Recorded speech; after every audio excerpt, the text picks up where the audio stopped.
Hello guys, একদম সকাল সকাল একটা হেয়ার কেয়ার রুটিন নিয়ে আমি চলে এসেছি। তো হেয়ার কেয়ার রুটিনটা হচ্ছে অনেকেই পার্লারে হেয়ার স্পা করতে যাও, হেয়ার ট্রিটমেন্ট করতে যাও অবশ্যই। তো এবার যারা রেগুলার ওয়ার্কিং ওমেন আছো, তাদের বাইরে বেরোতে হয়, সবসময় তো পার্লারে যাওয়ার সময় হয় না। তা ছুটির দিনে ঘরে একটা ছোট্টখাট্টো টিপস নিয়ে করা যেতেই পারে। তো সেটাই আজকে আমি তোমাদের সাথে ভিডিওটা আমি শেয়ার করব।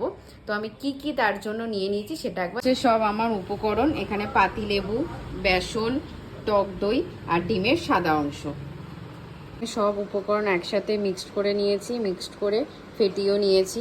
এর মধ্যে দেওয়া আছে পাতিলেবু, বেসন, ডিমের সাদা অংশ আর টক দই। এবার এটা অ্যাপ্লাই করবো চুলে ঠিক এরকমভাবে অ্যাপ্লাই করবে। আমার মা করে দিচ্ছে। এই একটা হেয়ার ব্রাশটা দেখাও তো। এই হেয়ার ব্রাশ না থাকলে অপশনাল, এটা আমি বলছি, যদি না থাকে হাত দিয়েও লাগাতে পারবে। এরকম সারা চুলে অ্যাপ্লাই করে নেবে, এরকমভাবে পুরো চুলে অ্যাপ্লাই করে নেবে। আমি এরকম অ্যাপ্লাই করে নিয়েছি। আমার হেয়ার ওয়াশ করা হয়ে গেছে। আর ঠিক চুলের শাইনটা দেখো কীরকম হয়েছে, আর সফটও হয়েছে, কিন্তু খুব সফট হয়েছে।